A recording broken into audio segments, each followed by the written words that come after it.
Hello बच्चों, मैं प्रशांत दुबे। विज्ञान गंगा क्लास में हम आपका आज क्लास 11th का एक बेसिक लेक्चर शुरू करते हैं। क्लास 12th का 2 लेक्चर हम आपको शुरू किए थे, फिर से रिपीट करेंगे हम पूरे चैप्टर वाइज। आज क्लास 11th का हम आपको एक बेसिक लेक्चर देखते हैं। तो क्लास 11th आपका जो शुरू होता है वो आपका शुरू कहाँ से होता है? फिजिक्स वर्ल्ड से। कहाँ से? फिजिक्स वर्ल्ड से।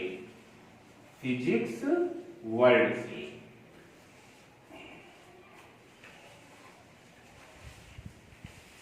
अब आप सोच रहे होंगे कि फिजिक्स वर्ल्ड क्यों पढ़ाया जा रहा है, इससे तो एग्जाम में कुछ आता नहीं। हाँ, बिल्कुल सही बात है, इससे एग्जाम में कुछ नहीं आता है, लेकिन फिर भी हम फिजिक्स के बारे में कुछ जानने से पहले फिजिक्स वर्ल्ड एक बार देख लेंगे कि क्या है, what is physics.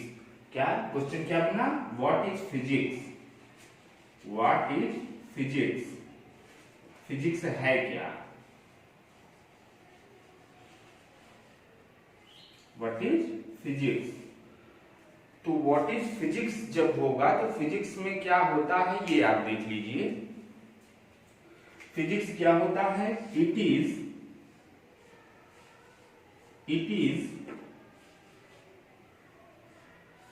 Is the laws and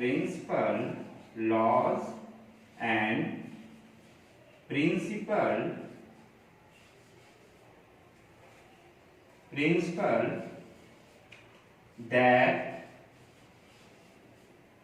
governs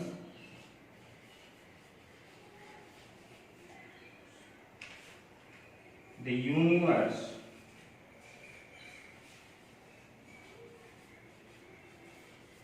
physics क्या है? लॉज और प्रिंसिपल का एक समूह है जो कि क्या करता है? यूनिवर्स को गवर्न करता है। या इसकी आप एक दूसरी डिफिनेशन इस तरह दे सकते हैं कि फिजिक्स क्या है? हाउ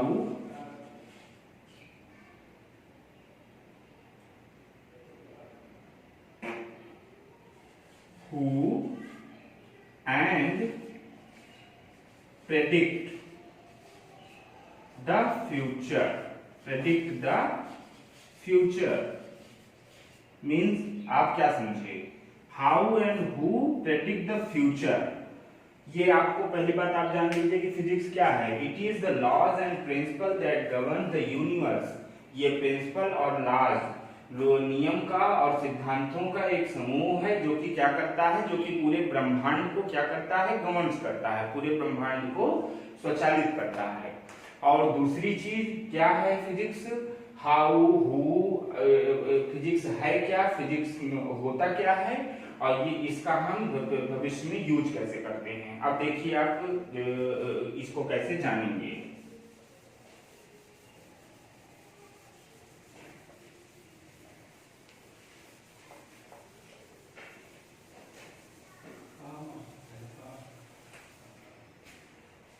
फिजिक्स क्या आपको बताया गया कि हाउ एंड हु, ये हम आपको बताए। और ये प्रेडिक्ट क्या करता है? फ्यूचर में हम किसी चीज को लेते हैं, इसकी परिभाषा बनाते हैं। हाँ, और फिजिक्स में क्या होता है? एक फंडामेंटल रूल होता है। पहला रूल क्या होता है ये आप देख लीजिए।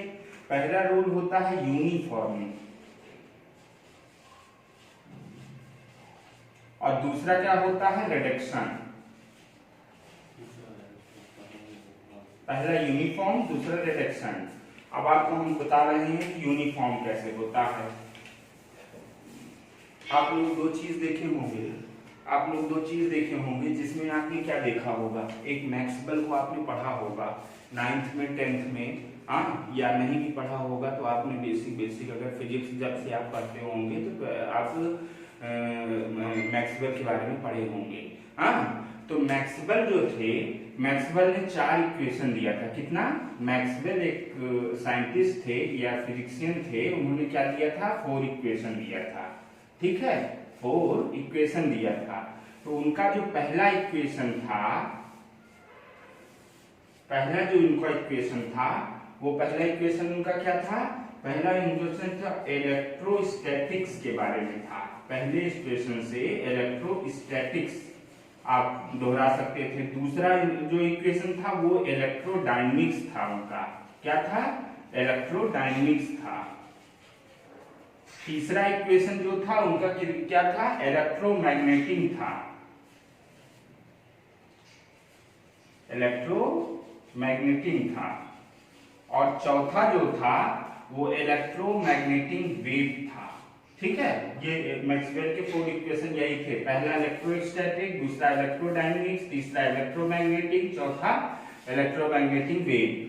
तो जब इलेक्ट्रोस्टैटिक्स जो पहला इक्वेशन था वो इलेक्ट्रोस्टैटिक्स के सारे क्रिया का वर्णन करता था। इसे क्या कहते हैं, इसे यूनिफॉर्मेशन कहते हैं। दो फंडामेंटल होता है रूल, एक में यूनिफॉर्मेशन, एक रिडक्शन। दूसरा क्या था, दूसरा इलेक्ट्रोडायनेमिक्स था, तीसरा क्या था, इलेक्ट्रोस्टैटिक्स था, इलेक्ट्रोमैग्नेटिक था, और चौथा क्या था, इलेक्ट्रोमैग्नेटिक वेव था। और इस पूरे को आप क्या कहते थे, मैक्सवेल के इक्वेशन को इलेक्ट्रोमैग्नेटिक इक्वेशन, मैग्नेटिक इक्वेशन। ठीक है, तो पहला इलेक्ट्रोस्टैटिक हुआ, दूसरा इलेक्ट्रोडायनेमिक्स हुआ, तीसरा इलेक्ट्रोमैग्नेटिक हुआ, चौथा इलेक्ट्रोमैग्नेटिक वेव हुआ। और ये क्रिया क्या कहती है, यूनिफॉर्मेशन। यूनिफॉर्मेशन मतलब यूनिफॉर्मेशन का एक इक्वेशन से आप पकड़िए, पूरे इलेक्ट्रोस्टैटिक्स का आप क्या कर दीजिए, डिस्क्रिप्शन कर दीजिए। एक इक्वेशन पकड़िए, पूरे इलेक्ट्रोडायनेमिक्स का कर दीजिए। एक इक्वेशन पकड़िए, पूरे इलेक्ट्रोमैग्नेटिक का डिस्क्रिप्शन कर दीजिए। एक इक्वेशन पर रखिए, इलेक्ट्रोमैग्नेटिक वेव का डिस्क्रिप्शन कर दीजिए पूरे। ठीक है, यूनिफॉर्मेशन का मतलब समझ गए ना, क्या है यूनिफॉर्मेशन का मतलब, एक को पकड़ो, सारे गुण की व्याख्या कर डालो, यही है यूनिफॉर्मेशन। और दूसरा जो इसमें फंडामेंटल रूल होता है वो क्या होता है, दूसरा इसमें जो फंडामेंटल रूल होता है वो क्या होता है,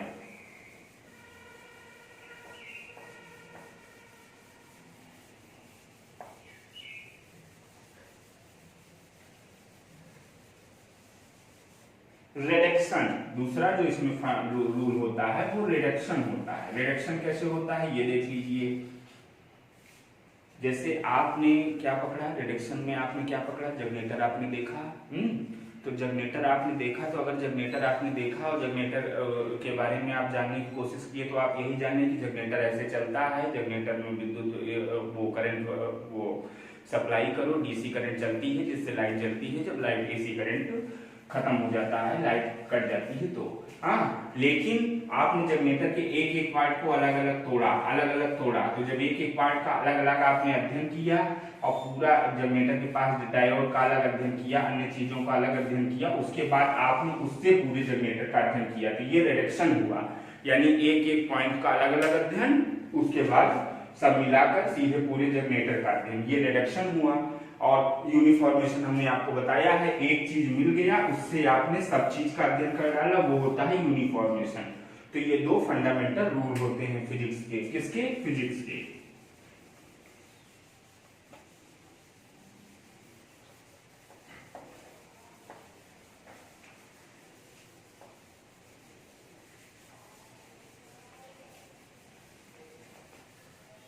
अच्छा, आप लोग एक बात बताइए, जैसे आप क्या करते हैं, ये आप अपने हाथ में मार्कर लिए हैं, मार्कर को आपने रब किया, मार्कर को इस तरह से आपने रब किया, हाथ क्या होता है, गर्म होता है, आपका गर्म होता है हाथ। उसके बाद आप क्या ये कह सकते हैं कि अगर आप हाथ के बीच में मार्कर फंसाते हैं और हाथ को गर्म करके हाथ के बीच में मार्कर फंसाते हैं, तो क्या आपका फिर से मार्कर अपने आप जो है रब हो जाता है, आवेशित हो जाता है? ऐसा होता है? नहीं हो सकता है ना। या मान लीजिए कोई गाड़ी चल रही है, गाड़ी जब आप चलाते हैं तो गाड़ी क्या करती है, चलने लगती है। क्यों चलने लगती है? क्योंकि उस पे जो है बल, गतिज ऊर्जा के कारण बल लगता है। लेकिन अगर आप गतिज ऊर्जा उत्पन्न करिए जमीन पे, तब क्या गाड़ी अपने आप चलने लगेगी? नहीं चलने लगेगी। लेकिन कंजर्वेशन थ्योरी से तो आपका ये होना चाहिए ना कि अगर रब करने पे हाथ गर्म हो रहा है तो फिर से जब आप गर्म करके हाथ करें तो मार्कर भी आपके हाथ के बीच में चलना चाहिए, लेकिन नहीं चलता है। क्यों नहीं चलता है? क्योंकि थर्मोडायनेमिक का सेकेंड लॉ होता है। सेकेंड लॉ ऑफ थर्मोडायनेमिक से आपका अपने आप ना चल के, सेकेंड लॉ ऑफ थर्मोडायनेमिक के कारण नहीं चलता है। ठीक है, ये रिडक्शन से ही हम आपको बता रहे हैं, ये नहीं चलता है। तो इसलिए क्यों? क्योंकि डेल एस ग्रेटर देन 0 होता है। ये thermodynamic second law of thermodynamic क्या है, थर्मोडायनेमिक 11th में है, आप पढ़ेंगे। तो उसी तरह अब आपको यूनिफॉर्मेशन और रिडक्शन आपको कंफर्म जानकारी हो गई होगी।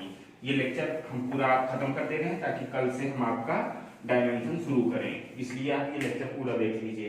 अब जैसे टू फंडामेंटल लॉज होते हैं फिजिक्स में, जो हम आपको अभी बताए, टू फंडामेंटल लॉज होते हैं, वैसे फिजिक्स में फोर फंडामेंटल फोर्स होता है, फोर फंडामेंटल फोर्स होता है। कौन कौन सा होता है देख लीजिए। पहला आपका जो फोर्स है यहां लिख दे रहे हैं, दूसरा, तीसरा, चौथा। पहला आपका जो होता है वो ग्रेविटेशनल फोर्स होता है, ग्रेविटेशनल फोर्स। दूसरा जो होता है वो डीप न्यूक्लियस फोर्स होता है, न्यूक्लियस फोर्स होता है। तीसरा जो आपका होता है इलेक्ट्रिक फोर्स, इलेक्ट्रिक फोर्स। चौथा जो होता है वो स्ट्रॉन्ग न्यूक्लियस फोर्स होता है, न्यूक्लियस। तो आपके कितने फोर्स हो गए, एक ग्रेविटेशनल फोर्स होता है, एक वीक न्यूक्लियस फोर्स हो गया, एक इलेक्ट्रिक फोर्स हो गया, और चौथा स्ट्रॉन्ग न्यूक्लियस फोर्स होता है। सब और क्रम में अपवर्ड डायरेक्शन में होता है। सबसे वीक ग्रेविटेशनल फोर्स होता है, उसके बाद वीक न्यूक्लियस फोर्स होता है, उसके बाद इलेक्ट्रिक फोर्स होता है, और सबसे तीव्र स्ट्रॉन्ग न्यूक्लियस फोर्स होता है। ये इसका केमिस्ट्री में आपको बताया गया होगा कि ये न्यूट्रिनो के बीच या और छोटे कणों के बीच लगता है वीक न्यूक्लियस फोर्स, और strong nucleus force electron, proton, neutron इन सब के बीच में लगता है। ठीक है, वीक न्यूक्लियस फोर्स न्यूट्रिनो जैसे कणों में लगता है, और strong nucleus force electron, proton, neutron के बीच में लगता है। ये दो मास के बीच में लगता है, यानी दो द्रव्यमानों के बीच में लगता है। ये दो आवेशों के बीच में इलेक्ट्रिक फोर्स लगता है। ठीक है, सबसे वीक ये होता है, और सबसे स्ट्रॉन्ग जो फोर्स होता है ये होता है। यही चारों क्या है, यही चारों फोर फंडामेंटल फोर्स है किसका, फिजिक्स का। अगर इसको आप ऐसे समझिए कि अगर ये एक है तो ये 10 की पावर 2 होगा, 10 की पावर -2 होगा, ये 10 की पावर -13 होगा, ये 10 की पावर -38 होगा। माने अगर ये एक है तो ये 1/100वां होगा, ये 1/10 की घात 13वां होगा, ये 1/10 की घात 38वां होगा। सबसे स्ट्रॉन्ग ये होता है, सबसे वीक ये होता है। सबसे बड़ी बात, स्ट्रॉन्ग न्यूक्लियस फोर्स, आप इलेक्ट्रिक फोर्स पढ़ चुके हैं, प्लस प्लस के बीच रिपेल, प्लस प्लस के बीच प्लस माइनस के बीच अट्रैक्ट फोर्स होता है इलेक्ट्रिक फोर्स। लेकिन अब आपके मन में ये शंका होती होगी ना कि इलेक्ट्रॉन जो होता है वो माइनस होता है उस पे चार्ज, प्रोटॉन पे प्लस चार्ज होता है। तो जब जो उसमें होता है एटम होता है, जब उसमें प्लस माइनस का फोर्स लगता है, यानी कि प्लस प्लस का फोर्स, मतलब नाभिक में आप पढ़े हैं वो प्रोटॉन होता है, प्लस प्लस होता है, तो प्लस प्लस का जो फोर्स होता है तो वो रिपेल करता होगा, तो रिपेल करता होगा तो एटम कैसे स्थायित्व होता है, एटम स्टेबल कैसे होता है।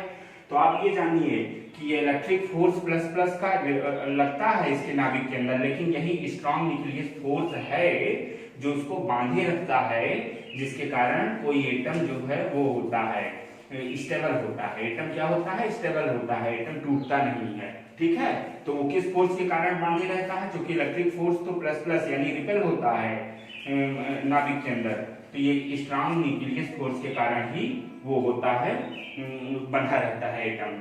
सबसे और बड़ी बात क्या आप जानते हैं, स्ट्रॉन्ग न्यूक्लियस फोर्स में आवेश चार्ज का कोई महत्व नहीं होता है, चार्ज का कोई इफेक्ट नहीं पड़ता है। तो आप ये जान लीजिए कि फोर फंडामेंटल फोर्स होता है फिजिक्स में, जिसमें ग्रेविटेशनल फोर्स होता है, दूसरा वीक न्यूक्लियस फोर्स होता है जो न्यूट्रिनो या उसके बाद के पार्टिकल में लगता है, अत्यंत छोटे पार्टिकल में। इलेक्ट्रिक फोर्स आवेश के बीच में लगता है, strong nucleus force electron, proton, neutron इन सब के बीच में लगता है। इतना आप समझ गए। ये 1 होता है, ये 10 की पावर -2 होता है, 10 की पावर -13, ये 10 की पावर -38 होता है।